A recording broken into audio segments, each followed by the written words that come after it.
오늘 함께 나눌 말씀은 야고보서 3장 3절부터 5절까지의 말씀입니다. 신약성경 야고보서 3장 3절부터 5절까지의 말씀을 함께 읽겠습니다. 이것은 하나님의 말씀입니다. 우리가 말들의 입에 재갈 물리는 것은 우리에게 순종하게 하려고 그 온 몸을 제어하는 것이라. 또 배를 보라. 그렇게 크고 광풍에 밀려가는 것들을 지극히 작은 키로서 사공의 뜻대로 운행하나니 이와 같이 혀도 작은 지체로 돼 큰 것을 자랑하도다. 보라, 얼마나 작은 불이 얼마나 많은 나무를 태우는가. 아멘. 오늘 내 주여 뜻대로 라는 제목으로 하나님의 말씀을 함께 나누겠습니다. 지지난주에 벌써 야고보서 3장 1절 2절 설교를 한 지가 2주가 됐기 때문에 내용이 잘 기억나실지 모르겠습니다. 그 설교의 내용, 핵심 내용 3장 초두에서 말하고 있는 야고보 사도의 주장은 무엇이냐면 우리의 신앙이 하나님에 관한 이야기를 얼마나 많이 하는지에 관련 있는 것이 아니라 우리의 말에 얼마나 하나님 사랑과 이웃 사랑이 담겨 있는지가 중요하다라는 것이었습니다. 우리가 하는 말의 내용이 아니라 말 안에 담겨져 있는 우리의 믿음, 우리의 마음, 우리의 삶이 바로 우리의 신앙을 증명한다라는 것입니다. 똑같은 말이지만 행함이 없는 말이 있고 행함이 있는 말이 존재한다라는 것이죠. 야고보가 말하는 바 온전한 믿음은 바로 말과 아주 깊은 관련이 있습니다. 말의 문제는 우리 삶의 바로미터, 그러니까 우리의 삶이 어디를 향하여 있는지, 우리의 마음이, 우리의 중심이 어디를 향하고 있는지를 보여주는 아주 단적이고도 명확한 문제이기 때문에 그렇습니다. 그러니까 말이라고 하는 것은 우리의 행함의 출발점으로서 또한 우리의 행함을 이끌어갈 수 있는 아주 중요한 문제임을 야고보가 이야기하고 있는 것이죠. 오늘 본문도 그에 이어서 이 말이라는 것이 얼마나 중요한 것인지를 역설하고 있는 그런 장면입니다. 오늘의 본문 야고보서 3장 3절부터 5절까지를 코이노니아 번역으로 같이 읽어보겠습니다. 이는 만일 우리가 말들의 입에 재갈들을 넣어 우리 뜻대로 할 수 있다면 그 온 몸뚱이를 같이 이끌어갈 수 있는 것과 같습니다. 또 보십시오. 배가 아무리 커도 거친 바람에 휩쓸리지만 아주 작은 키에 의해서 사공의 마음의 뜻한 방향대로 따라 움직여가지 않습니까? 이처럼 혀는 몸의 작은 지체이지만 큰 것을 자랑합니다. 과연 얼마만큼의 불꽃이 얼마만큼의 숲을 태워버리는지를 보십시오. 아멘. 야고보는 삶에 있어서의 이 말의 중요성에 대해서 세 가지 비유를 들어서 설명하고 있습니다. 첫 번째는 말의 입에 넣는 재갈이고, 두 번째는 배의 방향을 조절하는 키이며, 세 번째는 불이 숲을 태워버리는 그것을 비유하여 이야기하고 있습니다. 먼저 야고보는 이 혀, 몸 중에서 이 말을 주관하는, 말이 나가는, 사실 뭐 말은 우리 뇌에서 생각하는 것이 나가는 것이긴 하지만 이 말을 상징하는 혀, 이 혀라는 부분을 이제 말의 재갈로 비유를 하고 있습니다. 혀는 말의 입에 물린 재갈과 같아서 아주 전체, 그 말 전체를 보면 아주 작은 부분이지만 이 재갈을 가지고 말 전체를 이리저리 이끌어갈 수 있는 결정적인 요소임을 이야기합니다. 이리저리 이끌어간다라는 단어가 헬라어로 메트아고라고 기록이 되어 있는데요. 여러분 뭐 혹시 승마 같은 거 체험해 보신 적이 있나요? 뭐 재갈 이렇게 물리면 이제 입에 물려놓고 이제 이걸의 힘을 어느 방향으로 주냐, 아니면 뭐 어떻게 주냐에 따라서 달리기도 하고 서기도 하고 왼쪽으로 가기도 하고 오른쪽으로 가기도 하고 이렇게 되는 거죠. 그러니까 혀가 재갈처럼 우리의 인생을 그렇게 이리저리 이끌어갈 수 있는 그런 존재다라고 이야기하고 있는 것입니다. 여러분 요즘은 말이 매우 흔해진 시대입니다. 유튜브 같은 거를 제가 가끔 보다 보면 전문 방송인이 아닌 분들, 일반인들이 얼마나 이렇게 말씀을 잘 하시는지 놀라울 때가 있습니다. 저도 뭐 말을 많이 하는 그런 사람이지만 말을 너무 잘하셔서 저런 분들이 설교하면 진짜 잘하겠다 이런 생각을 할 때가 있거든요. 이 말의 홍수 속에서 우리가 삽니다. 일반인들도 자기의 말을 대중들에게 하기 쉬운 시대가 찾아왔습니다. 근데 그러다 보니까 말이 쉽게 퍼지기도 하고 말 한마디의 파급력이 매우 강해졌습니다. 요즘 막 뉴스 같은 거, 신문 같은 거 보다 보면 말 한마디 잘못해서 완전 인생이 나락으로 가는 경우가 많아졌습니다. 그리고 한번 그렇게 말실수를 하면 재기가 어려울 정도로 그렇게 되는 경우가 많이 있죠. 우리의 언어가 나가는 이 입안에 있는 이 혀라고 하는 것은 몸 전체로 보면 제 몸이 이렇게 큰데 그 안에 혀도 물론 다른 사람보다 저는 크지만 그래도 작잖아요. 전체 비율로 보자면 엄청 작고 힘없는 존재입니다. 이 혀는 힘이 없기 때문에 이 입으로 보호하게끔 되어져 있죠. 아주 작고 힘없는 존재지만 이 자체로 우리 삶을 흔들 수가 있다라고 야고보가 이렇게 이야기를 하고 있는 것입니다. 두 번째로 야고보는 혀를 배를 움직이는 키에 빗대고 있습니다. 여러분 이 사진이 나온 것이 키입니다. 혹시나 이제 키라는 것을 잘 모르시는 분들도 가끔 있더라고요. 이 배 우리 구경하러 가면 이렇게 동그랗게 생겨서 옛날에 무슨 해적 같은 거 나오는 만화나 영화 같은 거 보면 이렇게 막 돌리면 배가 이쪽으로 돌아가고, 그러니까 쉽게 말하면 그 운전 핸들이랑 똑같은 겁니다. 배도 굉장히 크지요. 이때 당시에 배라고 하면 무역선이겠죠. 사람들도 많이 타고 물자도 탑니다. 기본적으로 키가 달려있는 배는 엄청 큰 배입니다. 작은 어선 같은 경우에는 키가 달려있지 않고 그냥 노로 하든가 그때 당시에는 아니면 뭐 이렇게 도치로 하거나 그랬는데, 키가 달려있다는 것은 엄청 큰 배를 의미하는 겁니다. 그러니까 많은 사람도 타고 물자도 타고 또 그 무게도 굉장히 무겁습니다. 배가 엄청 크고 무거워서 흔들리지 않을 것 같은데 거친 바람이나 파도 앞에서는 그 무거운 배도 막 흔들리게 되죠. 그런데 그에 비해서 이 키라고 하는 것은 배의 부속 중에서도 사람보다도 작은 아주 작은 부속품입니다. 그런데 이 작은 부속품이 배 전체의 방향을 움직인다라고 하는 것입니다. 여기서 마찬가지로 앞에서 이야기했던 말이 자기 맘대로 여기저기 움직이려고 하는 것을 제갈로 제어해서 이쪽 저쪽 방향, 이 말을 탄 기수가 움직이는 원하는 방향으로 움직이게 하는 그것과 같은 메트하고라는 단어를 똑같이 사용을 합니다. 그런데 이 배의 비유에서는 한 가지가 더 붙습니다. 사공의 마음의 뜻한 대로 이끌어간다. 그러니까 그 배를 움직이는 사람의 원하는 방향대로 이끌어간다라고 하는 것입니다. 여러분, 그것은 무슨 뜻입니까? 말하는 사람이 원하는 대로 그 마음에 품은 대로 말을 하게 되고 그것이 또한 우리의 삶을 이끌어간다라는 것입니다. 이 두 가지의 비유에서 볼 수 있듯이 우리의 말은 우리의 행동을 우리의 뜻대로 움직이게 하는 출발점이 됩니다. 우리의 생각과 전혀 다른 말을 쉽게 하지 않기 때문입니다. 우리가 쉽게 행동으로 옮기지 못하더라도 말은 할 수 있잖아요. 그 말이 우리의 방향을 이제 이야기한다라는 것입니다. 아주 작은 혀이지만 이 혀에서 나오는 말들이 우리의 행동도 주관하고 우리의 삶도 좌우합니다.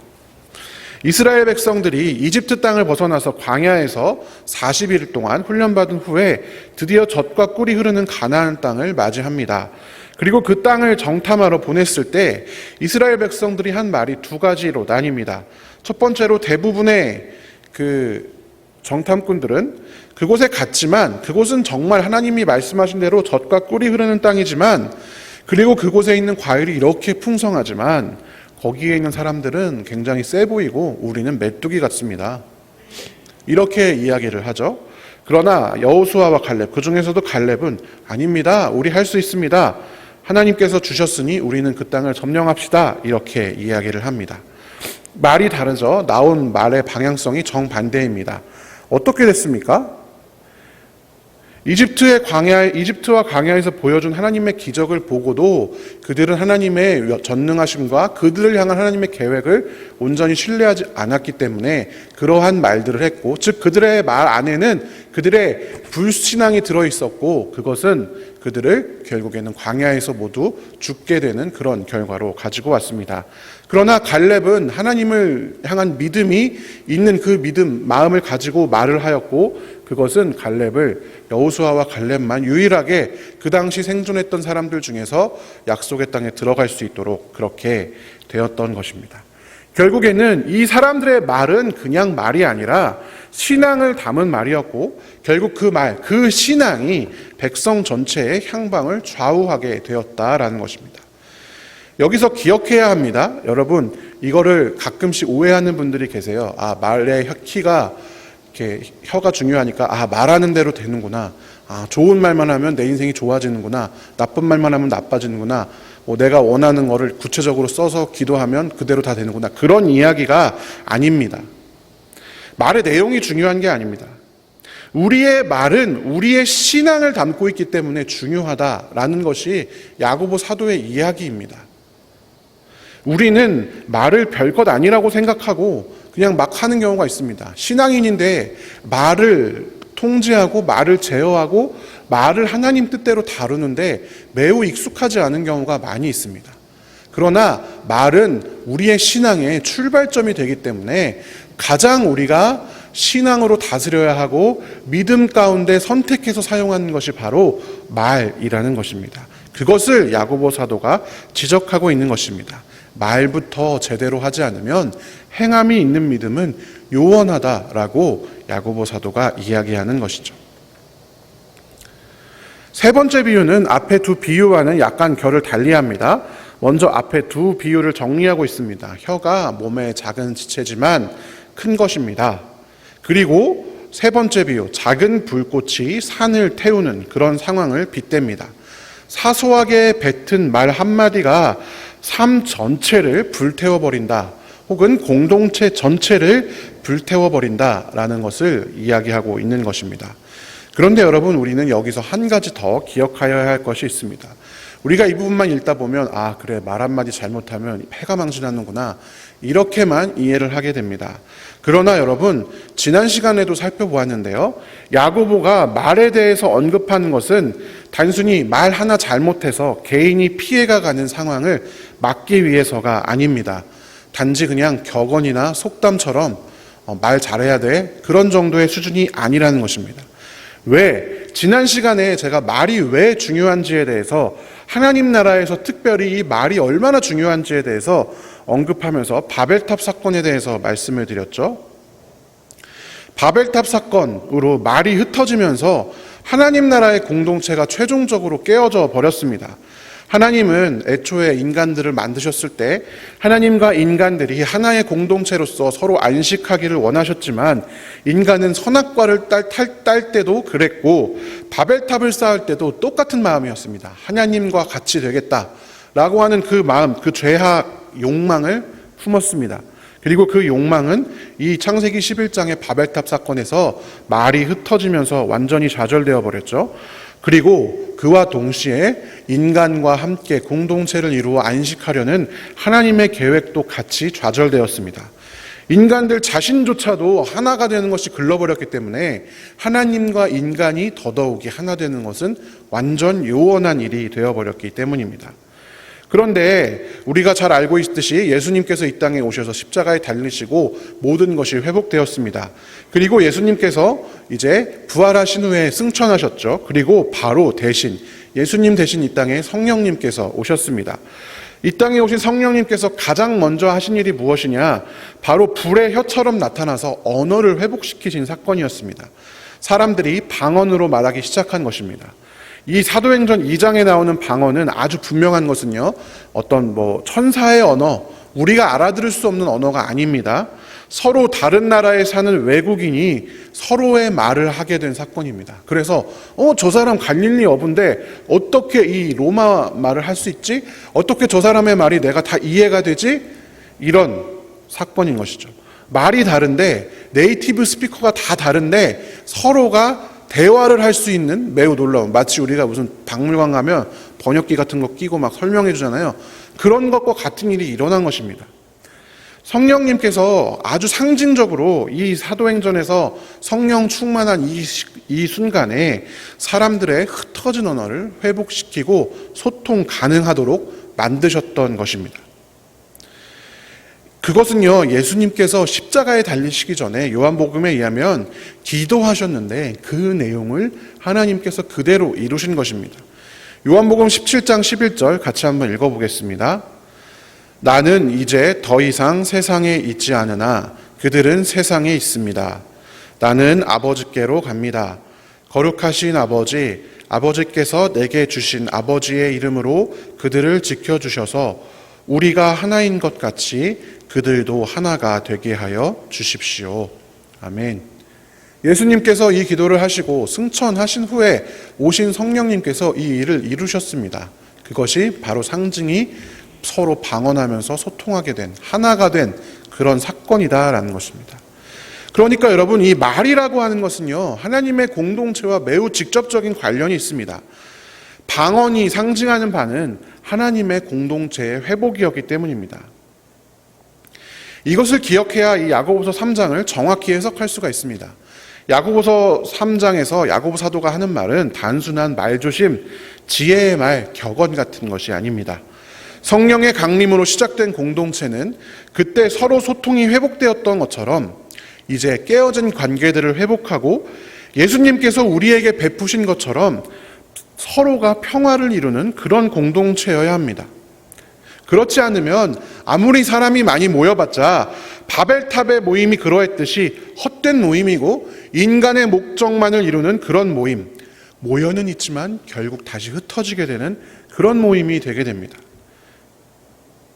그런데요, 다른 이들의 선생이 되기를 자기 스스로 추구하고 혀를 통하여 다른 지체들을 향하여 저주를 내뱉는 이러한 행동들은 단순히 그 말 때문에 개인이 피해를 보는 그런 수준이 아니라 회복된 하나님 나라의 공동체, 그 시계를 거꾸로 돌리는 아주 심각한 문제를 야기합니다.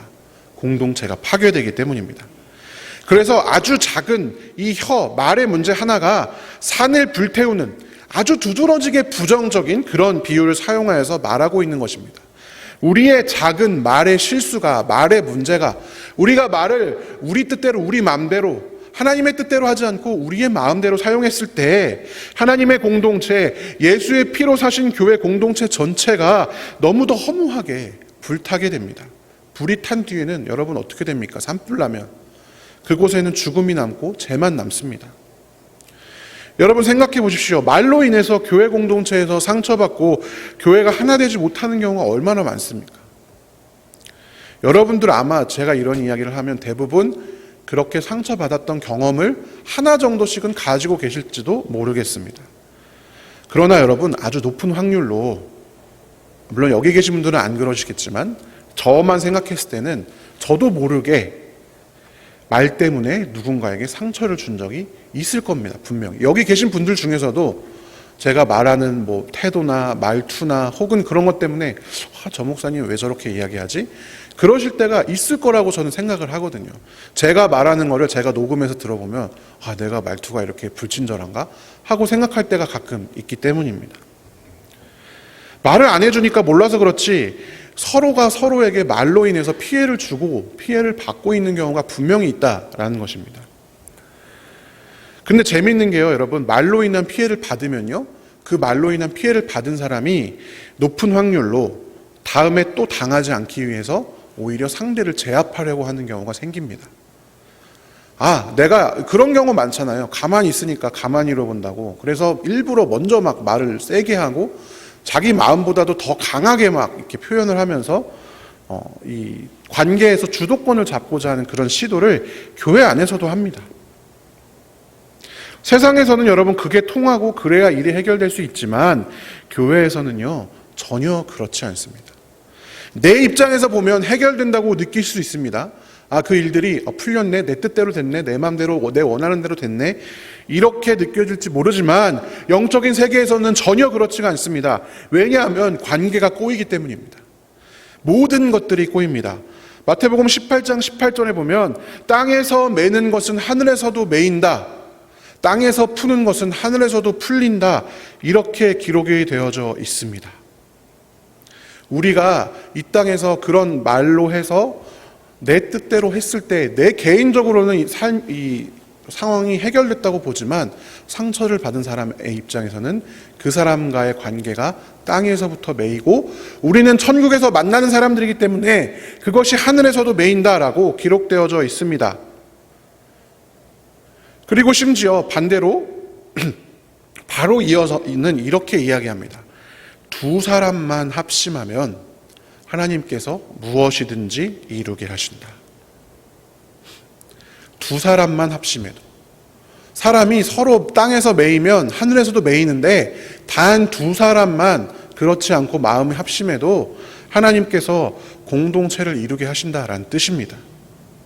여러분, 우리의 말은 우리의 공동체를 합심하게 할 수도 있고 파괴할 수도 있습니다. 그래서 우리에게는 행함이 있는 말이 중요한 것입니다. 사랑하는 성도 여러분, 말씀을 정리하겠습니다. 언어 생활은 단지 개인을 위한 도덕이 아닙니다. 말 한마디로 천냥빛을 갚는다라는 정도의 속담, 인생의 지혜, 격언, 철학 아닙니다. 더욱 깊고 더욱 영적인 차원입니다. 우리의 말은 하나님의 공동체, 예수의 십자가의 피로 회복시키신 교회, 하나님의 계획을 이루는 것에 있어서 매우 매우 중요한 요소입니다. 우리의 마음대로, 우리의 소견에 오른 대로 말하면 우리 공동체는 그렇게 우리의 마음대로 이끌려 갑니다. 말, 재갈 물린 말이나 키로 움직이는 배가 그러하듯이 말입니다. 그리고 마침내 그 작은 불로 우리 공동체를 다 태워버립니다. 그러나 우리가 하나님의 마음대로, 내 주의 마음대로, 내 주의 뜻대로 말하면 우리 공동체는 하나님의 뜻대로 이끌려 갑니다. 왜? 우리의 마음이 하나님의 뜻과 합해 있기 때문에 그 말이 그렇게 움직이게 됩니다. 그 배가 하나님의 뜻하신 방향대로 이끌려 가게 되는 것입니다. 여러분, 그러면 어떻게 될까? 우리가 하나님의 뜻대로 말하고 그래서 우리 공동체가 하나님의 뜻대로 향하게 되면 어디에 다다르게 됩니까? 시편 23편에 주님은 나의 목자시니 내게 부족함이 없다. 주님은 우리를 푸른 풀밭으로 누이시고 쉴만한 물가로 인도하신다. 이렇게 기록이 되어져 있습니다. 여러분, 우리가 하나님 뜻대로 말하고 하나님 뜻대로 공동체 안에서 서로 말하고 사랑하고 섬길 때 무슨 일이 일어나냐면 푸른 풀밭으로 쉴만한 물가로 가게 되어 있습니다. 말은요, 푸른 풀밭으로 가서 풀밭에서 뜯게 되고 그 큰 배는 우리가 키를 움직이면 쉴만한 물가에 이르게 됩니다. 여러분, 오늘 우리의 말이 어디를 향하여 있는지 잘 생각해 보시기 바랍니다. 하나님의 계획대로 예수의 피의 값에 합당한 공동체로 쉴만한 물가, 푸른 풀밭으로 우리 공동체를 향하게 하는 일에 여러분들 동참하시는 귀한 성도들 되시기를 주님의 이름으로 축원합니다. 함께 기도하겠습니다. 사랑의 하나님 아버지, 감사합니다. 우리를 주의 동역자로 삼아주셔서 우리로 하여금 푸른 풀밭과 쉴만한 물가를 찾아 가는 하나님의 여정에 동참하게 하시니 감사합니다. 하나님, 우리의 말, 언어 생활, 우리가 생각할 때는 너무 작은 것이고 신앙과 관련이 없는 것처럼 보여질 때가 많이 있습니다. 하나님, 그러나 이 말이 우리를 푸른 풀밭으로 쉴만한 물가로 인도하기도 하고 또는 누군가의 마음에 상처를 주고 우리 공동체를 불태우기도 한다는 사실을 하나님 엄중하게 깨닫습니다. 주님, 우리의 마음이 하나님 마음과 합한 마음이 먼저 되게 하여 주시고 우리의 말이 그 하나님의 마음에 합한 말들을 할 수 있는 그런 아름다운 입이 될 수 있도록 인도하여 주시옵소서. 하나님, 우리 안에 있는 고민이나 걱정이나 아픔은 하나님 앞에 털어놓습니다. 주님, 이 시간 우리의 기도, 우리의 아픔, 우리의 분노, 우리의 모든 기도 제목들 주님 앞에 털어놓사오니 우리 기도를 들으시고 우리에게 하나님의 뜻에 합한 대로 응답하여 주시옵소서. 하나님, 특별히 깨어지고 상한 세상에서 우리가 살아가고 있습니다. 하나님, 그리스도인들이 이 땅을 치유하는 일에 하나님 게으르지 않도록 주님 인도하시고 이 땅을 위해 기도하는 일에 게으르지 않도록 인도하여 주시옵소서. 감사드리며 살아계신 예수님의 이름으로 기도합니다. 아멘. 우리 주여 믿습니다. 3번 부르짖고 기도하겠습니다. 주여 믿습니다. 주여 믿습니다. 주여 믿습니다.